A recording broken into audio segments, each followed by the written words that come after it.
অনেকদিন আগের কথা, এক জঙ্গলে বাস করত টুনা, টুনি আর তার দুই সন্তান। মা মা, বাবা কোথায়? বাবাকে দেখছি না তো। তোর বাবা তো বাজারে গিয়েছে সবজি বিক্রি করতে। টুনা প্রতিদিন হরেক রকমের সবজি নিয়ে সেগুলো বাজারে বিক্রি করত। এতে করেই তাদের সংসার চলতো অনেক সুন্দর। বাজারে যাওয়ার সঙ্গে সঙ্গে টুনার সব সবজি বিক্রি হয়ে যেত।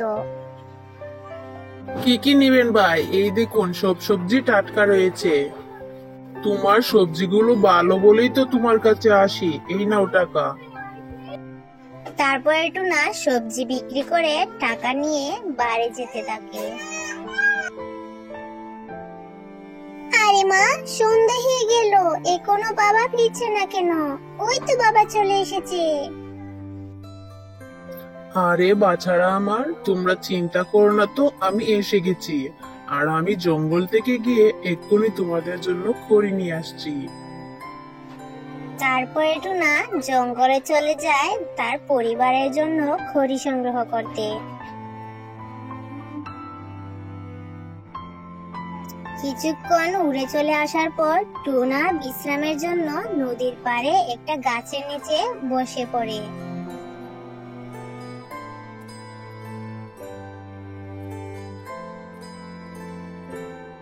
ঠিক তখনই হঠাৎ করে গাছ থেকে একটা শুকনো ডাল টুনার মাথার উপর ভেঙে পড়ে এবং টুনা সেখানেই মারা যায়। টুনার পরিবার অনেক কষ্ট পায়। তারা সবাই কান্না করতে থাকে। মা, বাবা তো চলে গেল আমাদের রেখে, এবার আমাদের কি হবে? তোরা চিন্তা করিস না, আমি দেখি কিছু খাবারের ব্যবস্থা করতে পারি কিনা। তারপরে মা টুনি চলে যায় জঙ্গলে তার বাচ্চাদের জন্য খাবার সংগ্রহ করতে। জঙ্গলের গভীরে গিয়ে টুনি একটা বড় আপেল গাছ দেখতে পায় এবং খেতে খেতে সেই আপেল গাছকে বলে তাকে একটা আপেল দেওয়ার জন্য। তার বাচ্চারা খিদের জ্বালায় কান্না করছে। তখনই সেই আপেল গাছটা তাকে একটা সোনার আপেল দিয়ে দেয়।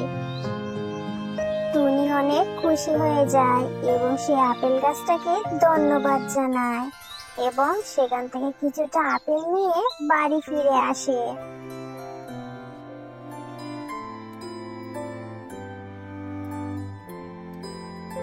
বাড়ি ফেরার পথে টুনি অনেক খুশি ছিল, কারণ তার কাছে অনেক সোনার আপেল ছিল। এতে করে তাদের জীবনে আর কোনো দুঃখ কষ্ট থাকবে না।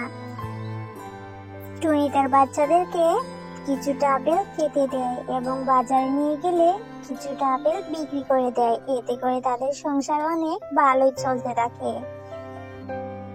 এবং কিছুদিন পর পর টুনি জঙ্গলে সেই আপেল গাছ থেকে আপেল নিয়ে এসে বাজারে বিক্রি করত।